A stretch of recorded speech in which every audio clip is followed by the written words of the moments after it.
Hello বন্ধুরা, তোমাদের মাঝে আবার একটি নতুন তেরাবেকা ব্লগ নিয়ে চলে আসলাম। আজকে কিছু ভালো লাগছিল না, ওই জন্য পোকামাকড় দিয়ে ভাত মেখে কসমস করে খেতে লাগলাম। খেতে মনে হলো অমৃত খাচ্ছি, দাদার অমৃত। এবার ভাবলাম মাছ ধরতে যাব, কিন্তু আমার ছোট বোন যাবে বলে জেবিএল বক্সের মতো কান্না করছে। ওকে বুঝিয়ে থুয়ে বাইরে এসে দেখি ছেলেপিলে বাসায় ফিরছে আর মিষ্টি সস্তা বলে বস্তায় ভর্তি করে নিয়ে যাচ্ছে। তোমরা চাইলে আসতে পারো, লোকেশন দিয়ে দিলাম, কৃষ্ণনগর পার হাউস পাশে। চলে আসো, খুব সুস্বাদু মিষ্টি, খাইলে ডিজে গানের মতো বাজবে।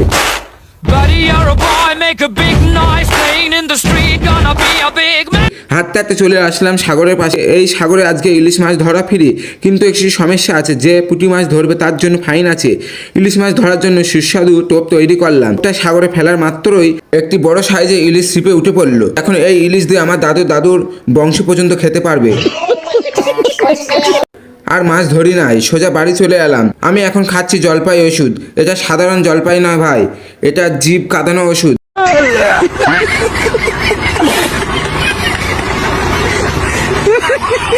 একটু দিলে জিভ বলবে দাদা আর একটু, না হলে লাল হয়ে কান্না করব।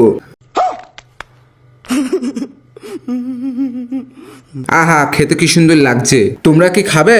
এই নাও, মুখটা হা করো। আরে আরে, সবাই তো হা করে বসে আছে, তাদের গালে পড়ে না কেন? कौन है ये लोग? कहां से आते हैं?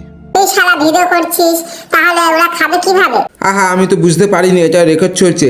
আচ্ছা ঠিক আছে, আজকে তোমাদেরকে খাওয়াতে পারলাম না, অন্যদিন জলপাই ওষুধ পাঁচি থাকবে, 100% গ্যারান্টি। ভিডিওটি ভালো লাগলে পেজটি ফলো করতে ভুলো না। আর কে কোন জায়গা থেকে দেখছো কমেন্টে লিখতে ভুলো না। এই কমেন্টটি রানাঘাট থেকে একটি ছেলে করেছে, প্রোফাইলের নাম বাড়ির বেকার ছেলে। কমেন্টটি করেছে খুব সুন্দর হয়েছে, তাই তোমাকে ধন্যবাদ জানাই ভাই এই কমেন্টটি করার জন্য। আজকের ভিডিওটি এই পর্যন্ত ছিল। ভালো থেকো, সুস্থ থেকো, আল্লাহ হাফেজ।